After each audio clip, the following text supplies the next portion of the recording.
Ternyata saya sudah tidak punya teman lagi. Random sekali. Saya baru sadari kalau ternyata kemampuan saya bersosial itu sudah menurun, mungkin yang saya rasakan. Entah karena faktor usia kah, atau karena memang saya tuh berpikir orang lain itu aneh, atau mungkin saya yang terlalu aneh, berpikiran orang lain aneh. Entahlah, saya juga bingung. Istri saya di belakang lagi tidur,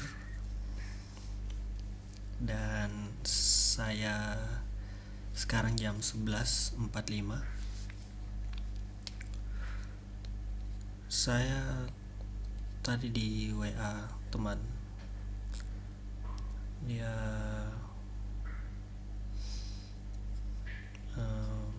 butuh pinjaman, tapi saya tidak bisa kasih karena saya pun juga tidak punya apa-apa.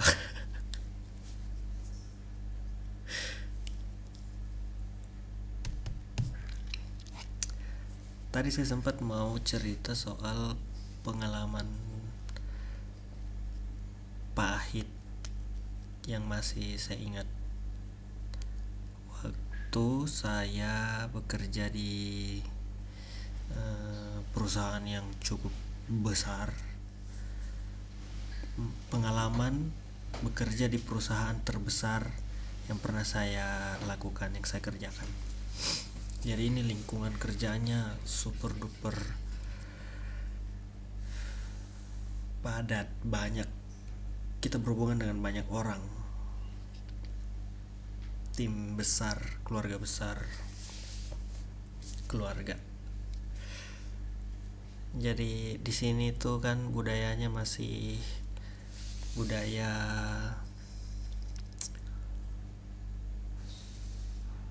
apa ya, kekeluargaan gitu, dan menjunjung tinggi kekeluargaan, sehingga suasana kerja di kantor itu pada waktu itu amat sangat terikat karena adanya kekeluargaan ini. Tapi memang di satu sisi bagus karena bikin kita jadi berasa kayak ndak lagi di kantor, ngerti ndak, kayak kita kerjanya masih kayak tekanannya tidak setertekan itulah, mungkin, atau mungkin itu salah satu upaya untuk mengelabui tekanan-tekanan yang ada, sehingga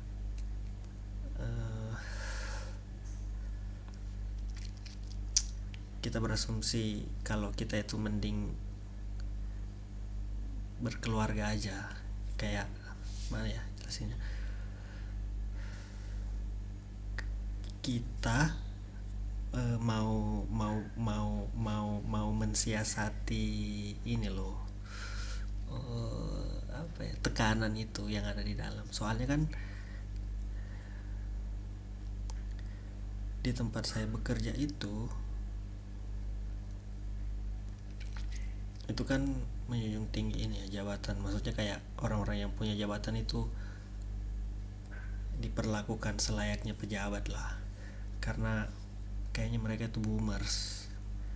Pejabat-pejabat itu masuk generasi boomers lah, yang tua-tua gitulah, yang sudah tidak melek dengan teknologi, tapi semangatnya itu masih besar untuk ikut andil. Itu adalah tipikal pemimpin yang ada di tempat saya bekerja waktu itu. Sehingga aturan yang berlaku juga itu kan dibentuk dari mereka ya. Jadi aturannya tuh rada-rada apa, aneh sih menurut saya ya, menurut keyakinan saya itu aneh. Dan saya waktu itu posisinya adalah pegawai outsourcing, pegawai outsourcing yang diterima bekerja di situ jalur orang dalam, karena memang untuk masuk ke situ agak ketat, seleksinya tuh ketat. Tapi saya entah somehow tiba-tiba masuk di dalam lingkaran itu, di dalam organisasi perkantoran itulah istilahnya. Saya bekerja di sana hanya 2 tahun dan there's something happen in there. It's like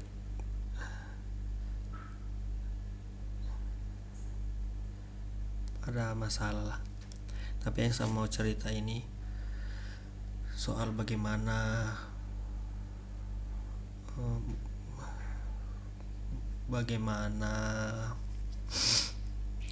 anehnya peraturan kerja di sana. Jadi di sana itu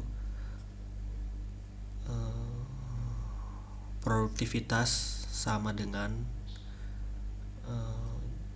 seberapa lama kamu kerja. Jadi semakin lama kamu di kantor, maka semakin produktif kamu di mata pemimpin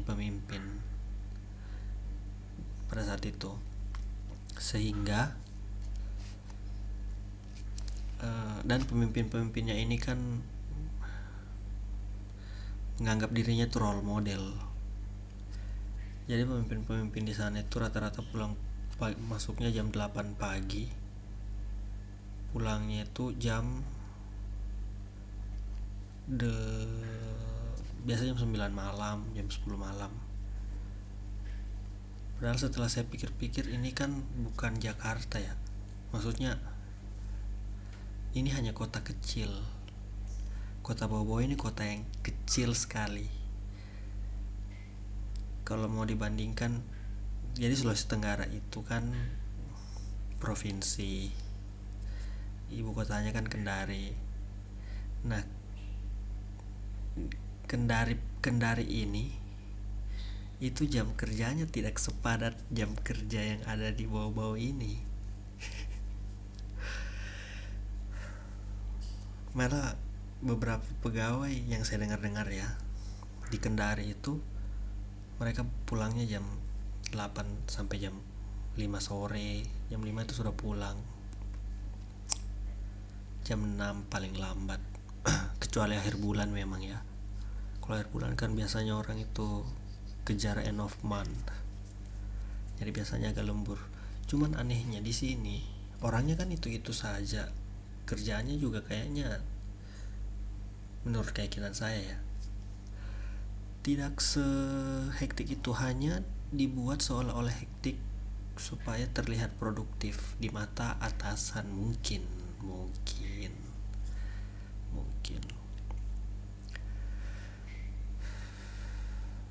Dan pemimpin di sana itu, di tempat saya bekerja itu tipikal pemimpin yang tidak ideal sih menurut saya, karena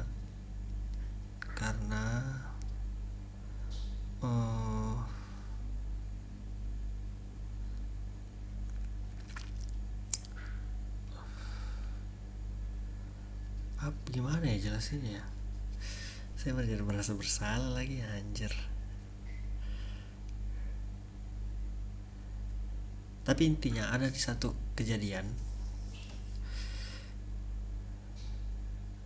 saya mau coba jelaskan perasaan saya, bagaimana saya melihat kondisi lingkungan kerja saya pada saat itu, tanpa bisa terkesan merendahkan tempat saya bekerja dulu. Tapi kayaknya susah. Apa ya, intinya saya pernah ditegur, dan ini pengalaman yang ini satu dari sekian banyak pengalaman.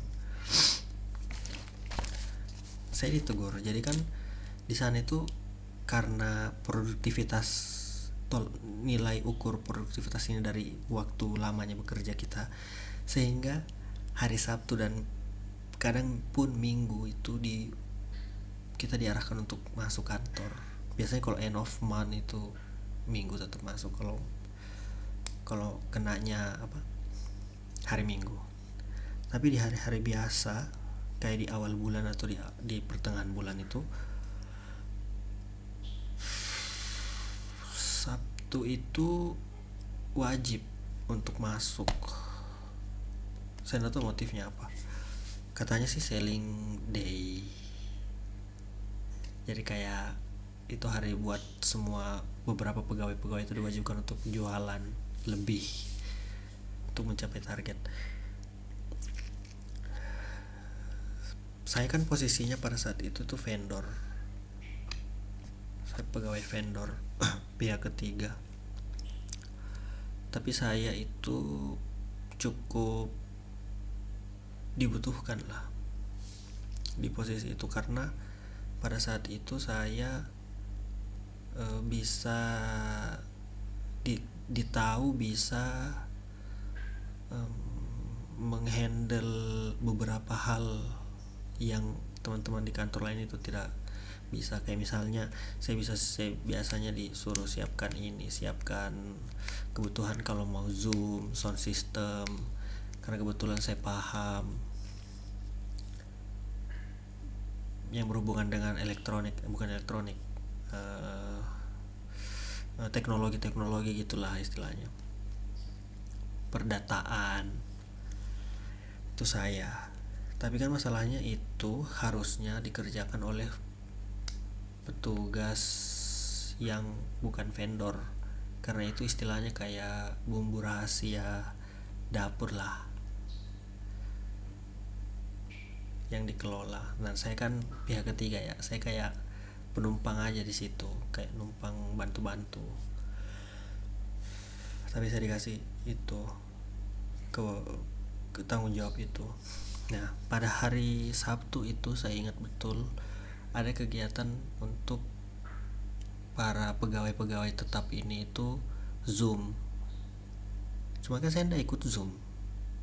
Saya hanya mau menyiapkan peralatan-peralatannya. Terus saya standby tunggu di tempat lain. Entah di pos sapam kah waktu itu rencananya, atau di parkiran kah, saya duduk-duduk merokok. Dulu saya masih merokok. Cuman jadi saya datangnya itu pakai celana pendek. Saya pakai tas samping, celana pendek, bajunya baju kayak gini, baju berkerah gini. Saya datang, ada satu pemimpin yang memang nggak tahu kalau di tempat lain, tapi biasanya ini ditemukan di banyak tempat sih orang-orang seperti ini. Jadi dia tuh kalau marah atau dia lihat sesuatu yang tidak sesuai dengan keinginannya tuh langsung keluar pada saat itu. Negurnya itu on point gitulah, kayak on the spot. Terus saya diteriakin kan, saya lagi nyetel lagi jongkok nyetel sound system. Tiba-tiba diteriak, "Hoi, kau kenapa itu celana pendek? Kau ini kayak kambing, kurang ngajar." Saya enggak masalah dimaki-maki, enggak masalah. Yang saya masalah, dia kayak seolah-olah mau bunuh karakterku. Kayak dia mau coba matikan karakterku di depan banyak orang. Itu yang saya rasa sangat disayangkan untuk seorang pejabat dengan jabatan yang cukup tinggi pada saat itu dia.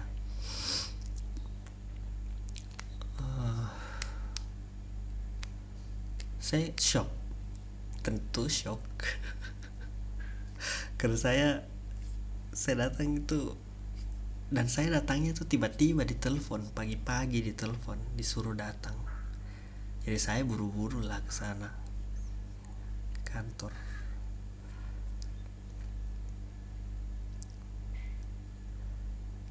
Saya langsung berhenti. Saya berhenti pada saat itu juga. Terus saya keluar kan, saya ke pos sapam, saya duduk. Saya tiba-tiba itu krisis eksistensi.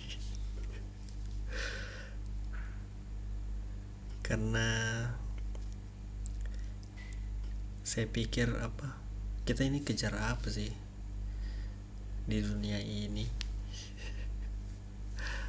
dan sesulit apa sih memanggil dan menegur di ruang pribadi. Kamu kan punya, dia kan punya ruang pribadi kan, kayak ruang khusus itu untuk dia. Biasanya juga kalau dia menegur pegawai itu dipanggil di ruangannya, cuman pada saat itu nggak tahu. Dan memang dia itu kesannya ya seperti orang yang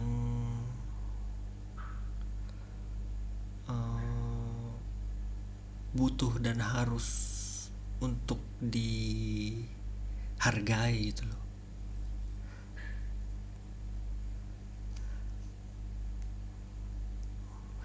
Ataukah memang datang ke tempat kerja dengan celana pendek itu sebuah kesalahan yang fatal? Entahlah, saya sampai sekarang juga nggak mengerti sih kenapa dia marah sekali. Cuman yang saya tidak bisa toleransi itu sih cara dia untuk menegur kan. Kita kan bukan anak kecil ya. Dan saya pun juga pada saat itu pakaian celana pendek itu tidak yang pendek banget seksi gitu, enggak, selayaknya celana pendek. Karena memang saya kurang suka pakai celana panjang. Saya lebih nyaman pakai celana pendek yang ya selutut lah pada saat itu. Terus saya duduk di pos sapam itu, saya berpikir, saya mencoba untuk mengendalikan diri. Terus saya lihat dia nongol kan di pintu dia keluar dari kantor itu, dia ngintip lihat saya. Terus dia panggil sapam, katanya suruh pulang itu. Ya udah saya pulang. Yang bikin saya kesal pada saat itu adalah perasaan dia ketika tahu kalau saya ini digaji dari perusahaan dia. Itu bikin dia lupa diri dan merasa diri lebih besar dan superior atas saya. Itu salah satu hal yang bikin saya tidak nyaman sih. Dan saya benci berpura-pura sebenarnya. Kalau dari tadi saya cerita karena ketawa-ketawa itu karena saya merasa tolol sih waktu itu. Kenapa saya hanya diam? Saya menertawai itu. Kenapa saya harus diam dan tunduk? Kenapa saya tidak ngomong aja?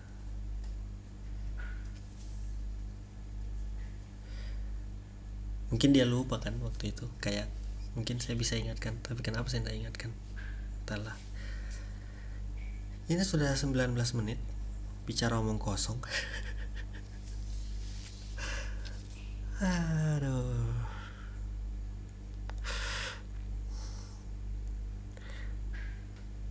Tapi ya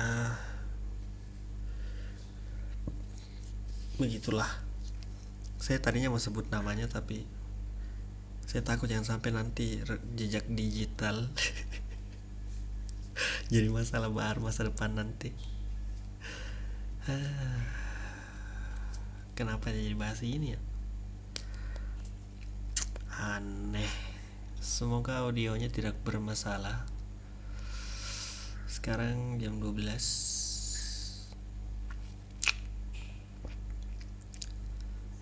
Terima kasih. Sampai jumpa.